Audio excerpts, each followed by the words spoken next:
I wanted to spend just a minute or two and walk you through our EC2 pricing comparison report. Now, one of the biggest frustrations that many people have is that there's a lot of confusion over how they should purchase specific EC2 instances. In other words, should I use on-demand, or there's reserve instance contracts, but there's a ton of different varieties and flavors of those contracts. Which ones make the most sense?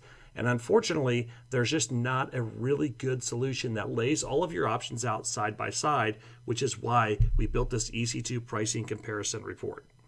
So here's how it works. If you go to Filter in the upper right-hand corner and then go to the On-Demand tab, this is where you can select the specific EC2 instance that you want to evaluate. Now, if you go to the Reserve tab, these are all the different varieties of reserve instance contracts that are available. And so if you only wanted to compare, for example, 1-year contracts and you weren't interested in 3-year contracts, you would simply unselect the 3-year and they would not show up in the comparison table. So once you've made your filter selections, you can see that we've included the original on-demand instance that you selected, as well as all of your selected reserve instance contracts. And we've sorted them from highest value to lowest value. So you can instantly compare each of your reserve instance contract types to determine which one is going to provide you with the best value. So along the left-hand side, we've broken down all the financial and contractual information for both the on-demand pricing as well as each of your selected reserve instance contract pricing. So you'll be able to quickly find out things like effective pricing per hour, per month, per year, the basic contract terms, how much cash is required up front, can you increase or decrease the size of the instance mid-contract, also kind of what the hourly charge is going to be, and a complete detailed cash flow analysis for the next 3 years, so you know exactly what you're signing up for and can find the best reserve instance contract alternative for your application.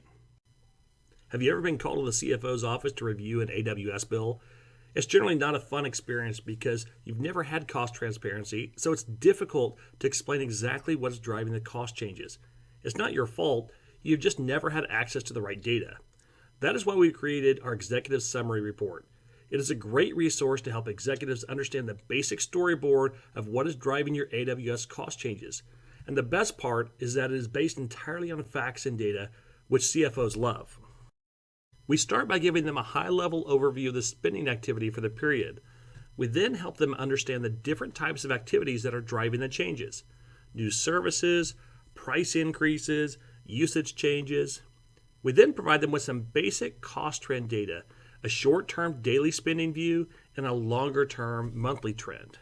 Now that they have their head wrapped around the big pieces and overall trends, we help them understand the key cost drivers, such as the fastest growing cost and most expensive resources. We also help them understand additional details, such as the specific resources that are driving the cost changes. We worked with a ton of executives to develop this report and believe it provides a good balance of helping them understand the big picture while also giving them enough details to understand some of the key moving parts.